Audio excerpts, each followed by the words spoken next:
Hi, everyone. This is the Blockchain Socialist Podcast, and I'm here today speaking to Dr. Hannes Gerhardt, who is a professor of geography at the University of West Georgia. His research spans a range of topics within political geography and geoeconomics, and he is the author of a recent book that came out around the same time as mine called From Capital to Commons Exploring the Promise of a World Beyond Capitalism. I had you on, I think now it was maybe a bit over a year ago, to talk about a different article that you had published, kind of exploring the potential of the use of blockchains for a commons economy. So it's very cool to see that now you've been able to write an entire book about alternatives to capitalism and what that means economically. So, hi, Hannes, welcome back. Yeah, hi, thank you for having me again. I think, a year, maybe 2 years ago, something like that. Yeah, yeah. Um, so maybe for this conversation, it would be interesting to start from a higher level view, perhaps. Last time we spoke a lot about blockchain in the commons, and we'll talk a bit about that for this one as well. But in your book, you kind of start broadly on the digital revolution and kind of its promises and how it kind of changed uh, kind of the economy as we know it in many ways.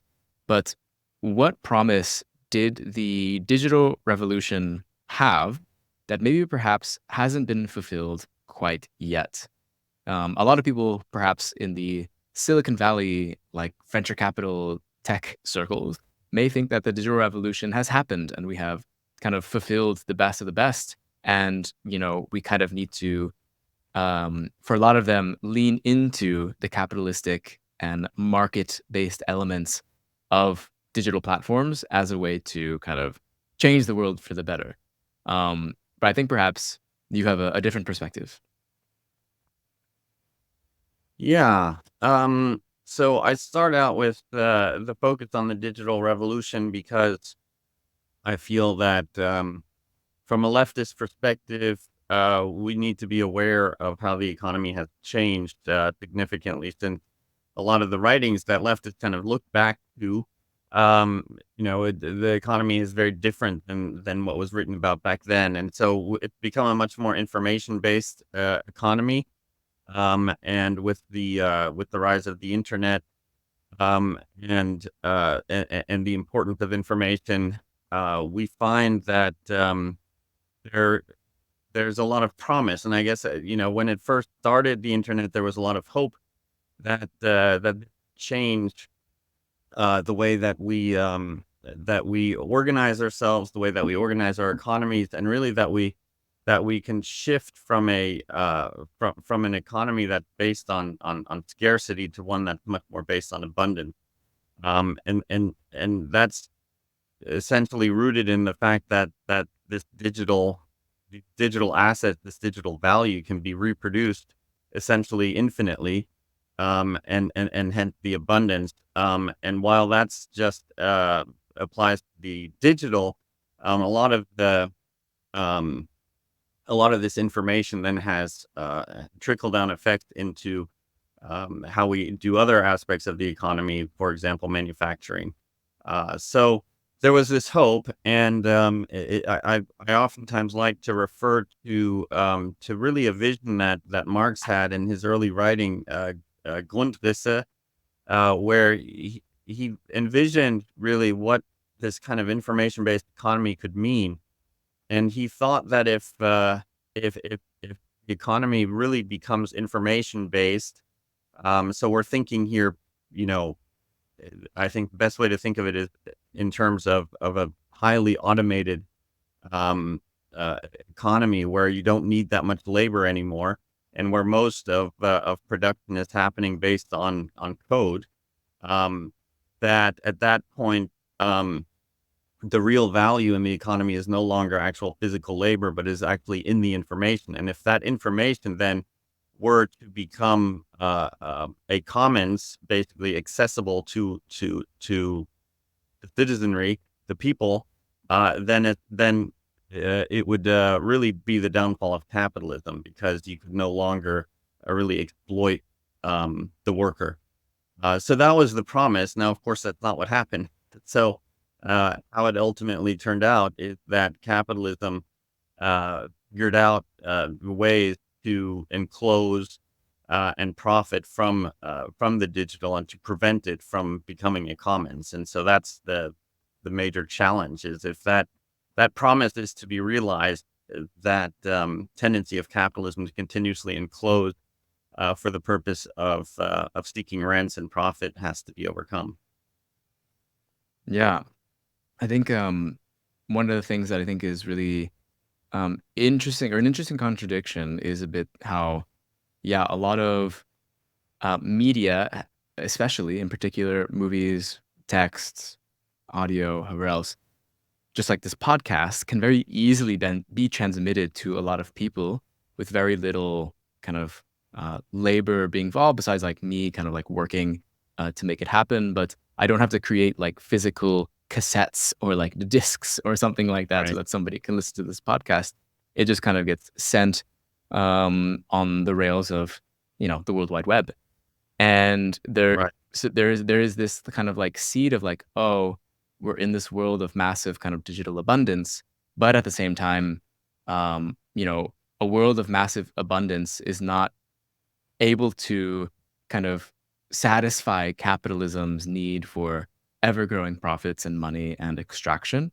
And so there is also a need to create, this entire apparatus of intellectual property, and basically creating a new property regime and form over information and trying to enclose it in many ways. And, we see this kind of in a very practical sense on digital platforms through DRM, or digital rights management, as a way to treat this very abundant kind of source as scarce.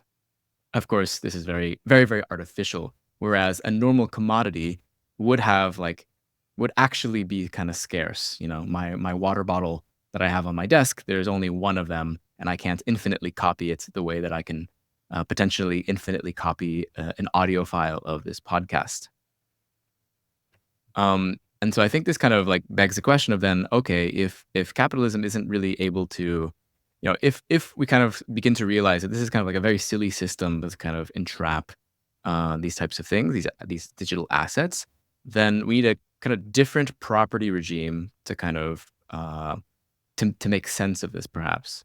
And so I think this is where we get to this idea of commons-based peer production, which was an idea that, as far as I understand, was like heavily influenced by the rise of the internet. Yeah. Yeah. So the commons-based peer production was it is essentially, it's a form of production on the internet. So it's done primarily digitally, through collaborative work, networked work over the internet, that is, though, explicitly being produced for the commons and not for profit. So good examples here would be Wikipedia, for example, and the creation of an encyclopedia that essentially volunteers just have created, and are constantly updating. So it is a peer produced good, and it's made available to the commons, so anybody can use it and have access to it. And in a very similar way, you can reference here the open source softwares that are out there. And so when people started seeing that, they started thinking, well, couldn't this be a model uh, for other types of economic activity, and creating not just encyclopedias, but other types of information, knowledge, and then ultimately even different types of digitally based services. And this is, of course, where, as the technology advances and as we get better and better at being able to do these sorts of things, the potential of commons-based peer production really explodes.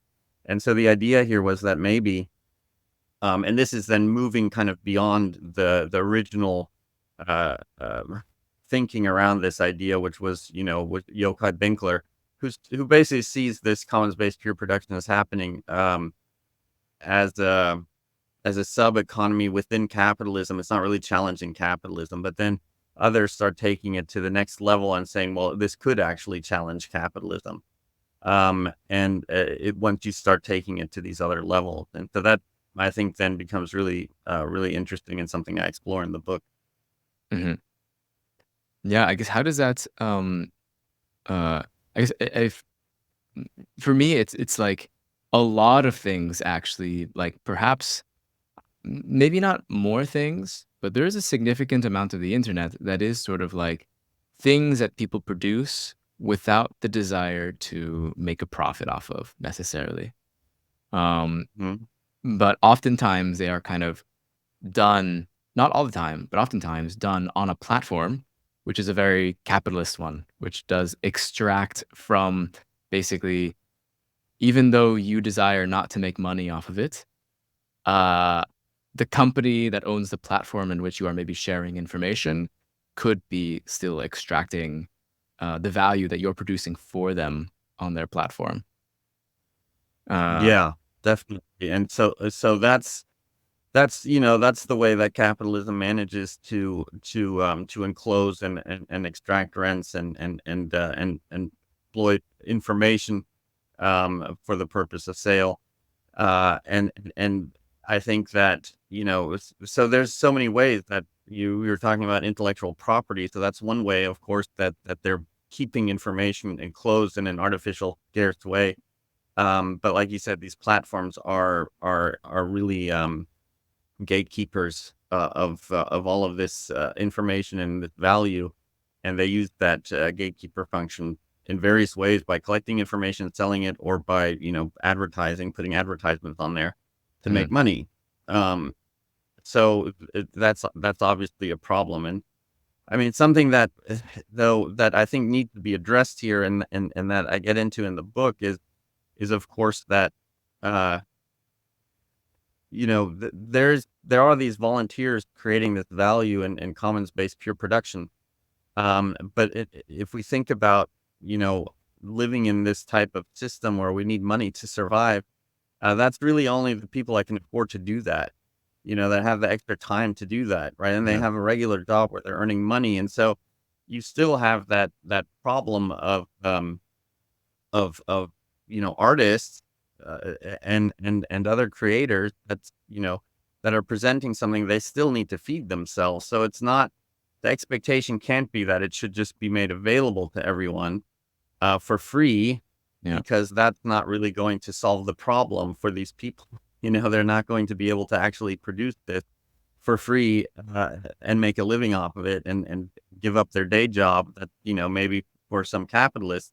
So there needs to be a bigger thinking in terms of how can we organize these resources as a common that everybody can basically benefit from. Yeah. I think this makes it a great time for me to slot in that if you want to support me, you can go to patreon.com slash the blockchain socialist and help me out. Um, but yeah, so I think oftentimes there's almost like on the inside, there's commons-based peer production, and that's kind of enclosed by, the larger capitalist enterprise platform. But so in your book, what I found really interesting is that you kind of developed your own term that you called compeerism as this kind of a attempt at moving to something else, to moving beyond capitalism, like you say in the title of the book. So could you explain a bit maybe what is compeerism? Yeah, so compurism, I felt compelled to come up with a new term, because I guess I was really focusing quite a lot on commons-based peer production in the way that it was being understood by those that saw it as a challenge to capitalism. And so Mm, there's a lot of scholars within that are connected to the P2P Foundation, and the work of Michelle Bowens, that um, take this idea of commons-based peer production, and then they they really expand it and scale it up to think of how could this become a new mode of production. And I liked that idea. I wanted to explore it further. I wanted to expand it, but I felt that commons-based pure production is not the right term for it because it's still associated with Benkler and his idea that it's just this subset of capitalism and that it synergizes with capitalism. They both benefit from each other. Mm. And there's not that challenge and that conflict there. So I wanted to make it clear there's a conflict there. And the Compeerist angle is one where it's about trying to create an economy based on the commons and based on peer production for the common and for commoners. That is explicit in and against capital and capitalism. And so the idea there is that over time, a push toward a commons-based economy, a Compeerist economy would be one in which more and more assets and values are pulled into a commons, into the commons and into a commons economy, to the point where the commons economy ultimately can outcompete the capitalist economy. Yeah. So that was the main idea behind creating the new term, and I would say that the main impetus of it, I said it's based on the commons and trying to bring values and assets away from capital into the commons. I would say that the logic behind all of this, and this, I'm going to refer to your book here because this is where I found this really interesting toward the end of the book, where you write about the Moloch DAO. Mm. I'm not sure if I'm pronouncing that right. Is it the Yeah, Moloch yeah, the DAO? Moloch DAO. Yeah. Yeah, the Moloch DAO. So the Moloch DAO, which refers to Moloch as the god of coordination failure, who consumes our future potential for perverse immediate gain. And that's exactly the impetus of Compeerism, this idea that really we are now in an economy. We have productive potential and the assets and the wealth to really create a much better world, more equitable, much wealthier for everyone. If we were able to figure out how to actually cooperate and share our resources and share the knowledge that's out there. Hmm. Yeah. What I found interesting, like when I was writing that in the book, was kind of like um, Moloch is used oftentimes in crypto circles to kind of talk about failure, coordination failures.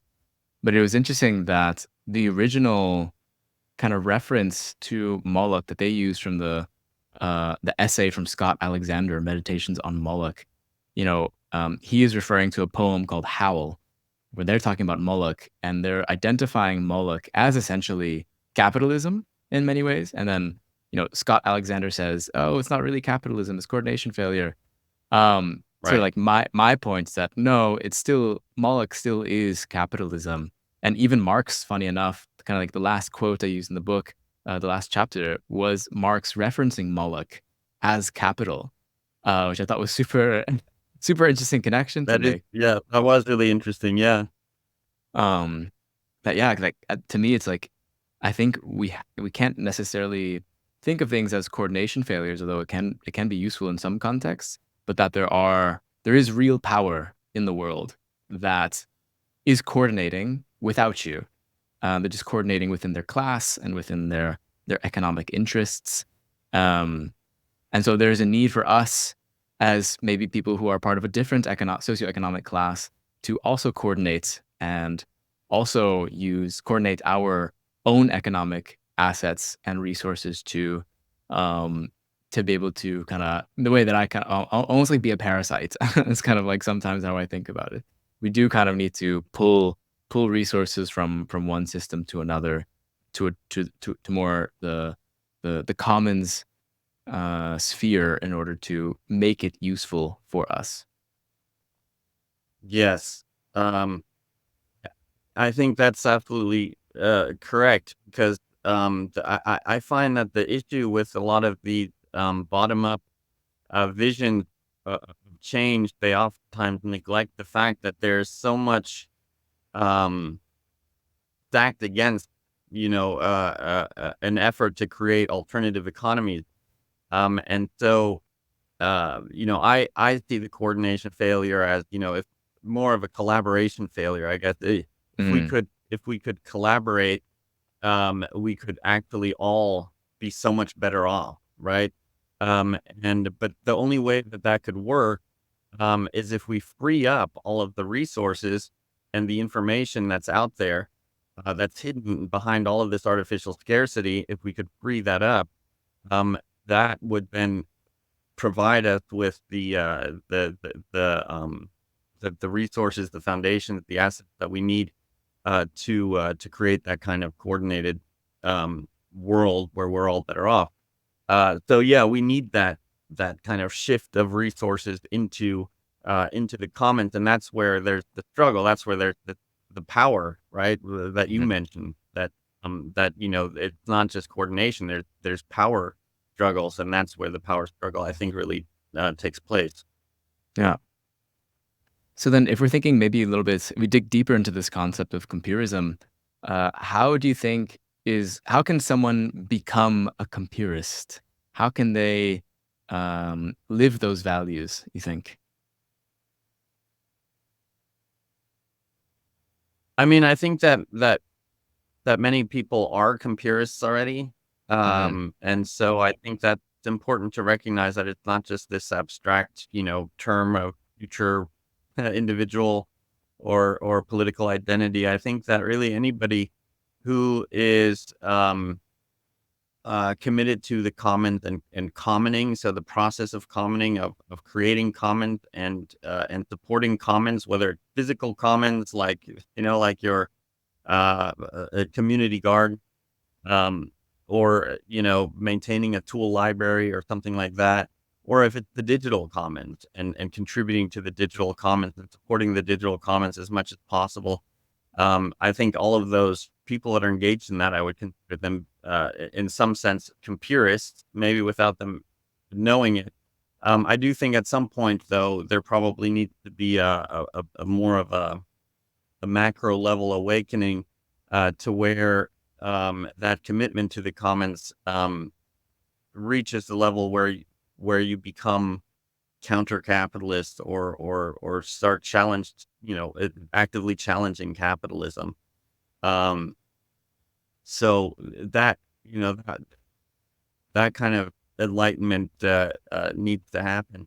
I would just want to say something that's related to what we were talking about before, that I think also relates to how to become a computerist, is that in many ways this collaboration challenge or coordination failure is, um, I think it's rooted in a discourse and a narrative that is constantly hammered into our minds, uh, about, you know, that we have to compete with each other, that we're in a competitive society, it's very individual based, um, and, uh, and so there's not really the support for collaborative thinking, and I think that that's ultimately what has to happen. Is there has to be this shift, and that would be, at the root of what I would see as a kind of a shift of broader consciousness and towards computerist consciousness, would be that realization that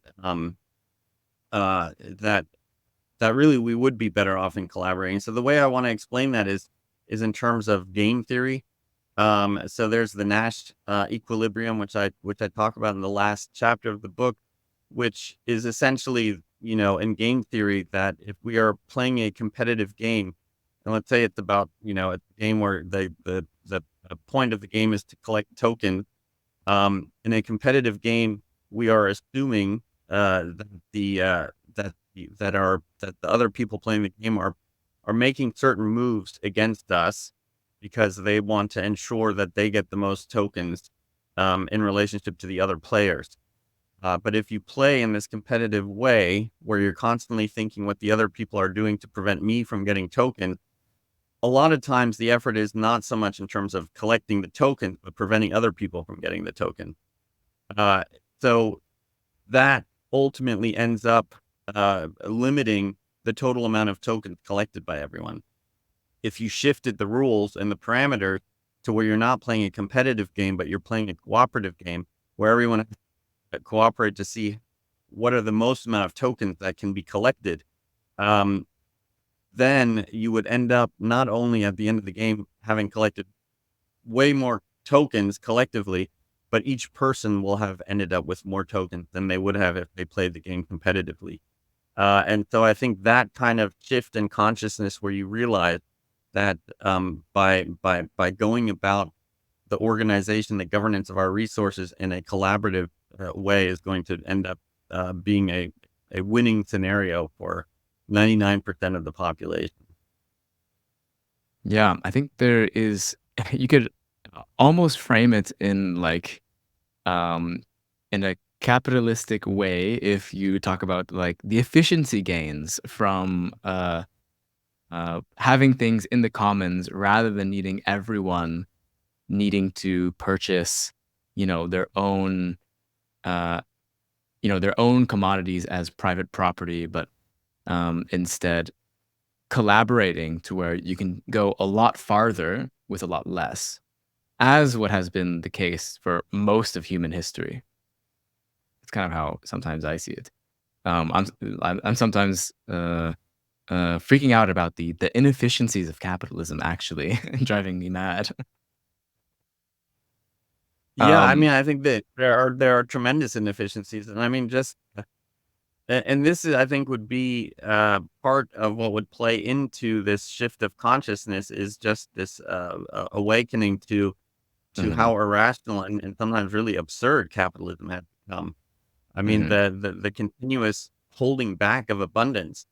I mean, it just doesn't make any sense from a if you step outside the system, it doesn't make any sense, or the inbuilt obsolescence of making things break, and the degradation of ecosystem services that are giving us stuff for free, um, and yet we destroy them so that we won't get free stuff. I mean, it just there's a lot of deep irrationalities and absurdities really in capitalism that I think that when people kind of wake up to that, and I think they increasingly will, as the contradictions and the crises of capitalism mount, that then they will start thinking more in terms of the kind of collaborative game theory than the competitive form.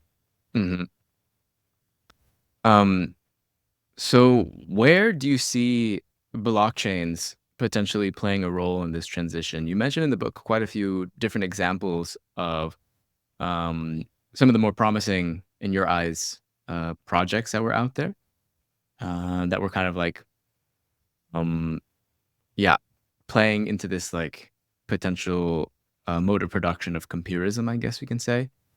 Um, hmm yeah, I guess how do you see blockchains playing a role in this transition? I mean, I think there are different ways. So the way that you laid it out in your book, with regards to the different narratives and the different things that blockchain can do, um, I think is really quite helpful. So on the one hand, there's the idea of using blockchain as money, Hmm. or you could use it as a form to improve coordination. Um, and I think that all of those can be incorporated. So I guess the examples that I use, um, talking about, for example, that people that create digital value, that they still need to make a living. So if you want to find more equitable ways, so I'm thinking, in terms of um, uh, again, I don't think it's realistic to think that people are just going to produce stuff for free and that's going to change capitalism. So there just needs to be more equitable way of production and remuneration. And so I think that blockchain can help in organizing that by, for example, creating I mean, you talk about this quite well, much better in your book than I did in mine, in terms of the use of NFTs and different ways that artists and musicians are finding ways to create some access to remuneration, to getting paid on their own terms, where they're circumventing the middleman, and they're circumventing the capitalist, which I think is totally fine. That's, that's in line with, I think, with the Compeerist vision of a commons-based economy. It isn't that, that you can't make any that you shouldn't be remunerated for your work. So I think there's a lot of possibilities there. I really like the idea of of blockchain being able to help in governance. I mean, so much of the commons is about governance Hmm. and about how you're going to organize these resources in an equitable way and in a democratic way. And so there's a lot of ways that through these smart contracts and through the DAOs that you create these um, systems that essentially manage resources in a way that based on commons principles, and lastly, there's the hope, I guess, that maybe uh, though currencies could actually become a form of money. And I explore that in the book, but I'm pretty skeptical still because it seems so far away. It's just a big challenge, but some of these attempts, like the circles, the attempts to create a um, guaranteed income, a digital income that's building it out from the inside outward, that maybe has some potential. So trying to find ways to circulate value outside of the capitalist money system, I think that blockchain as a type of money, I guess, work quite well there, Mm. especially as they start, as it gets finessed, I think, with time. Mhm.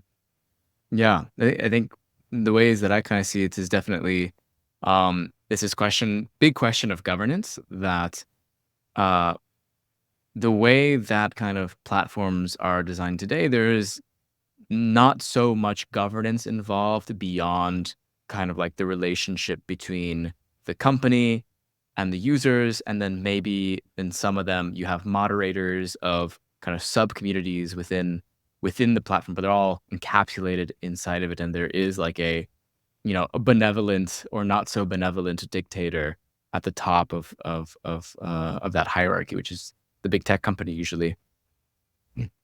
And blockchains, I Right. think, gives this potential to exist on the internet and produce value and like be able to exchange value that is outside of of the scope of these traditional platforms. Um, that then breaks apart. It kind of deconstructs a lot of things to where now you can kind of pick different pieces together to combine them into different kind of mechanisms and combinations of things for how you want to create your sustainable um, business over the internet, for example. Um, and that's something that is very interesting and oftentimes overlooked in this conversation. And this idea um, of kind of like if you're a creator, you have a lot of risk when it comes to choosing a platform that you want to share your work on. A lot of your work is essentially not owned as far as IP, but owned as far as like its existence and determining whether it exists or not on these platforms. Which means that if that platform dies, you can also lose a lot of your work. If you get banned for whatever reason, you can lose a lot of your work. Having a blockchain available, I think there are platform like things about a blockchain, but it's still quite different as far as it's being much more decentralized than normal big tech platforms are, as far as kind of like how its ownership is run. So like this question of governance and like thinking it then to me it like made me think of capitalism as a governance mechanism, which is quite authoritarian. But it gives us kind of the different pieces that we can switch out for different things that perhaps gives us different kinds of governance mechanisms to govern perhaps our assets rather than in a kind of private property regime, but in a more commons-oriented property regime, which is definitely where the more interesting stuff is, of course. Yeah, I totally agree with all of that. And I think there's a lot of really there's a lot of potential. And one of the things that I really appreciated about your book um was the insistence of keeping our eyes open or keeping our minds open to the potential. Because I feel there really is. And I guess in line with that, I have I guess an inquiry for you, and I'm trying to wrap my head around how blockchain could be applied to this. So, um, the main argument I make in the book is ultimately that, you know, if capitalism is to be overcome, in a peaceful transformation, so kind of an evolutionary type of transition, um, then it would have to be outcompeted by a new nascent form of economic activities, similar to how feudalism was outcompeted by capitalism. Um, and so, I go through various examples in the book of how the common can become and common-based economic production. And I'm thinking here in terms of a good example of this is just, cooperative, the way that the cooperative system is set up, very much in line with commons, because you still have to organize um, work and remuneration for that work, like we've talked about before. And I think that uh, cooperatives are a way of doing that, and the governance of how that work happens. I think blockchain can be applied there. But on a bigger scale, as the commons-based economy perhaps upscales and competes with capitalism, it's going to be a very difficult task. So one of the arguments I make um, is that the big benefit to the commons would be to create licensing that essentially reverse engineer copyright, um, and and endeavors to protect commons. Because right now, the big problem with the commons is that it's a free for all. Anybody can use it, and that means capitalism can use it. And capital comes and it pilfers it, and it encloses it, and it profits it, and degrades it ultimately. And so, if the commons are really to expand and become the foundation of a new mode of production, somehow the commons have to be protected from capital exploitation. And so a peer property licensing, like I guess they also refer to as, like a copy far left Hmm. licensing, would be a system where, um, there are limits to who can access the common asset or value. Um, and so depending on who you are and what you want to use it for, um, the asset becomes available to you. If you are a commons actor that is going to use it in the common, for the common good and for the commons, then you can have free access to it. If you're a capitalist actor, then either you don't get access or you have to pay something. And this would be a way to get resources into the commons. So they just don't get it for free. Like Wikipedia is there for everyone. But what if there was actually a wall where, if it was an intentional political type of entity where they said, well, no, if you're going to use it to make money, you're going to have to pay. And so I was wondering if how blockchain could be used in licensing, um, in that kind of far left, copy far left licensing that would, because it's contractual. It seems like blockchain could be applied in something like that. Yeah, that is a good question. I'd probably need some time to really think about it. I think the difficulty that I'm finding is like, how do you recognize that something is being taken and being used in a particular way, and in a way that is like making money? Um, there would need to be like a pretty robust system behind that, which also makes it kind of like what worries me about that is perhaps the same thing that could be used for maybe enforcing a copyleft is the same thing that could potentially enforce a copyright. Uh, so I would have to think a lot about that to see Hmm. how that could happen. I think kind of one of the there are plenty of kind of like crypto hype men who like think that NFTs are like the newest thing in copyright. And then there's people on the left who kind of react to that, saying like, "We're creating digital scarcity by, or you're creating digital scarcity by using NFTs or whatever else." And kind of one of the points that I made in the book is that NFTs don't really create any scarcity, as far as like the legibility and consumption of the media, for the most part. But um, all it does is kind of like gives you a way to kind of put your name next to that piece of media and say that you own it. And this is basically how a lot of art already works today. Um, Hmm.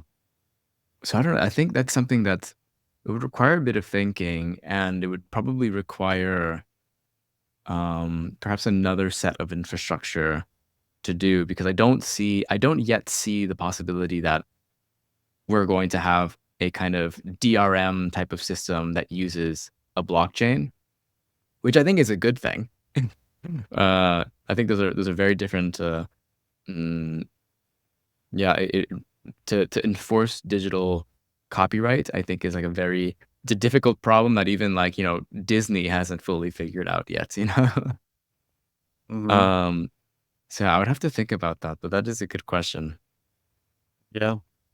I mean, they have the normal copyleft, like the Creative Commons and stuff. You have the various contracts and the various things that you can apply to your Creative Commons license. But I do agree that the becomes more difficult if contract is going to focus on what you use it for, because that is a difficult thing to trace back and Hmm. prove. And so I think the way that these ideas are leaning is more towards really is who is using it. And so Hmm. if you are if you are a licensed nonprofit or a licensed cooperative, then you have access. But if you are a for profit, then you do not have access. Yeah, you could make it to where maybe it's kind of default.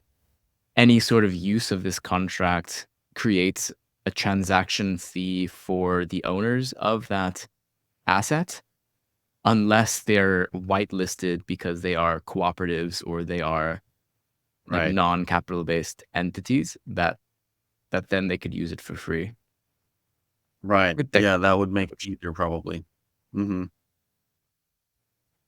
Um, Yeah, that's interesting. no, yeah.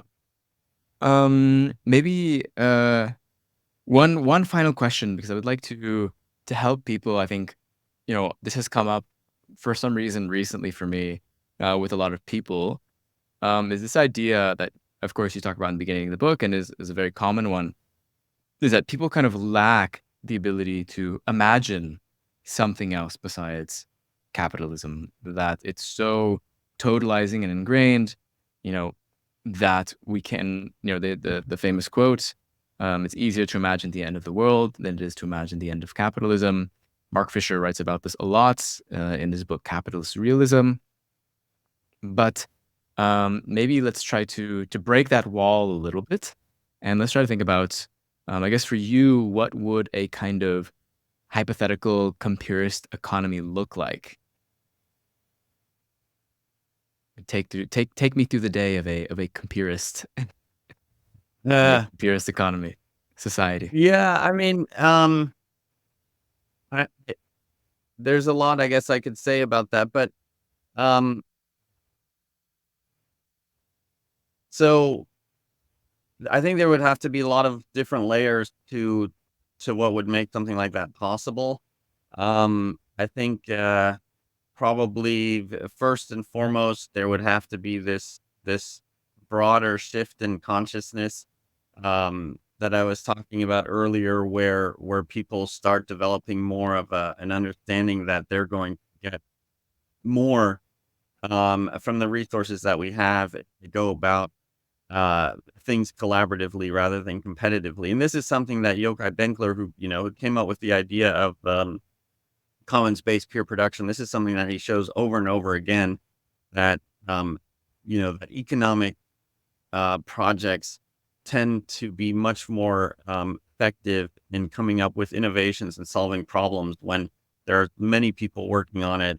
There's openness, there's sharing, as opposed to closed off, siloed, protective, secretive approaches to a problem, or to an economic challenge.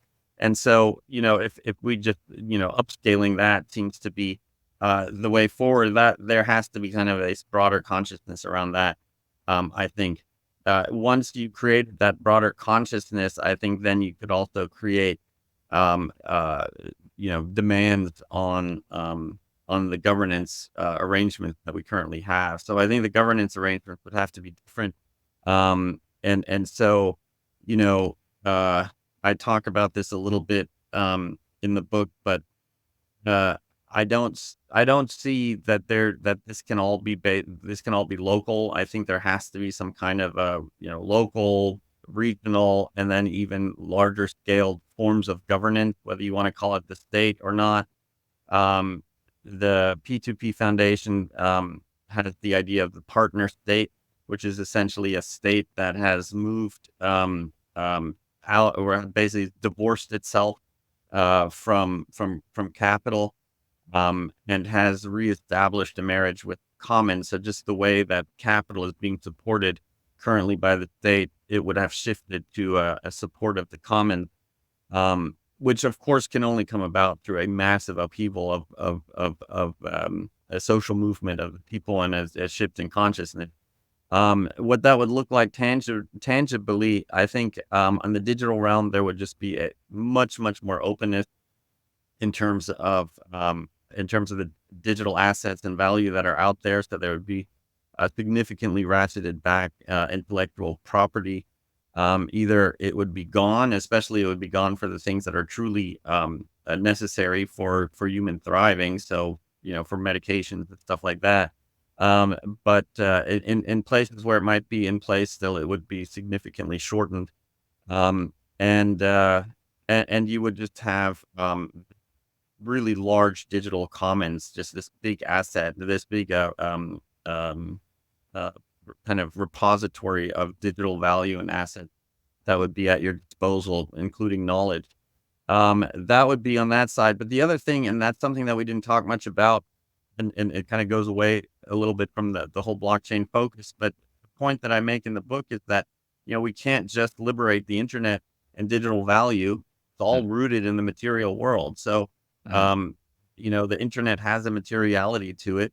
The people need to be fed. So that there's this, and we still have all the goods, all the hardware to make all this stuff work.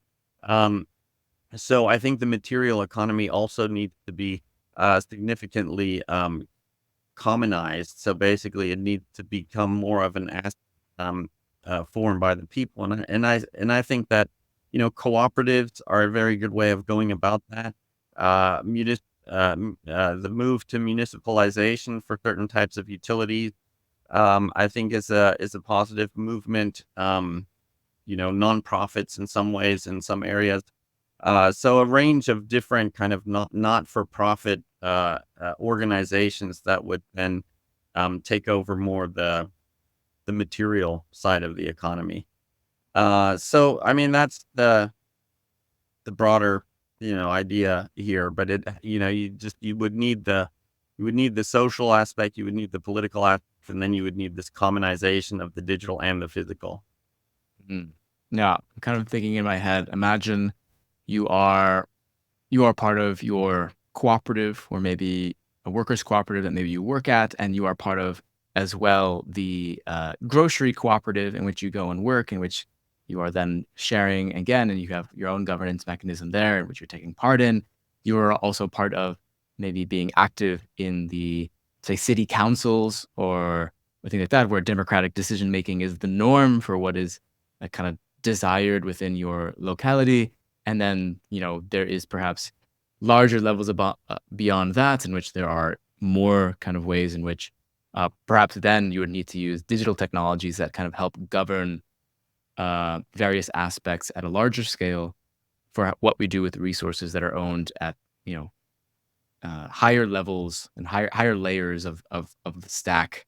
As we include higher scale and more people, there's more of a need, and so therefore, um, there's more of a norm that if we are part of democratically governed organizations, that we can then be more easily be able to embody these types of the type of subject that we would need to be to create a mode of production that is much more democratic and much less kind of implicitly dictatorial or authoritarian as capitalism is, and as corporations are basically, you know, mini fiefdoms or mini dictatorships of the stakeholders or shareholders. So, um, yeah, I guess that's kind of how I see it. Is that there is this need to the more we commonize, the more we figure out, then as well embodying how to be a part of a commons, that will translate into higher and higher scales. Whereas at the moment we are quite, I guess on average, mm, we are a bit more individualistic. We are a bit more, feeling that we're in this competition against each other, perhaps, and that translates upwards in scale to where our governance mechanisms at higher levels are therefore also undemocratic, also allows a lot of space for individualistic uh, kind of endeavors and such. Um, so yeah, that's and I don't know that's how I kind of see it. I don't know if that made sense to you. Yeah, no, Yeah. that makes sense. And I mean, I don't want to, I make this also clear in the book that there's no compeerist vanguardist kind of vision. There's lots of different avenues that we can take here. Um, and I don't want to say there's only one right way. There's lots of different ways that this can be approached. I like your vision. I have a more concrete vision. The last chapter of the book is a more concrete vision that lays it out, that overlaps quite well with a lot of things that you just said. A kind of a net hierarchy of governance, lots of participation, quite radical democracy, facilitated through technology and blockchain. I think is very helpful here in terms of really creating that democracy. And finding different ways of allowing people to have a voice in many different things and facilitating it so it doesn't become so much of a burden. Yeah, lots of cooperative. I would say that a big part of this would also be a guaranteed basic income, because that would free up so many people to actually contribute to the commons and to do things that they actually feel like doing. Um, and so I would see that as a part of it as well. I have a kind of a vision in there of a cultural guild, where artists could become part of this guild. They give out these culture coins, so you get an access to certain amounts of culture for free. If you want, beyond that kind of culture, you pay a little bit so that these performers and these artists can actually also get paid. They have a little bit extra beyond just their basic income. So there's a couple of scenarios there that I go through in terms of what your normal life would look like. Mhm. But it's just one example. There's lots of different ways that this can go, and the vision I have, there is still a market in place. You point this out in your book too. A market doesn't have to be capitalism, and so I think that a market can still be in place within a relatively non-capitalist system. But it would have to be a very kind of confined and constricted and regulated market. Yeah. Well, thank you so much for coming on again for the second time, Hannes. Maybe Yeah, no, this is great. I appreciate it. Maybe just the last thing, if you want to share with people, anything you would like to leave them with, and where they can potentially buy the book. Yeah, I mean, the book is an academic book. It came out with Bristol University Press. It's pretty pricey. University presses oftentimes are focused on libraries and things like that. But the book is called Capital to Commons. If you're interested, I would just suggest shoot me an email at hgerhardt at westga.edu. So you can just Google me. There aren't many Hannes Gerhardts out there. I'm at the University of West Georgia. It won't be hard to find me, and I'd be happy to discuss further and share any resources I have. Great. Like a real compeerist. Yes, true to the term. It would be ridiculous if it wasn't that way, right? All right. Thanks so much. Yeah, thank you.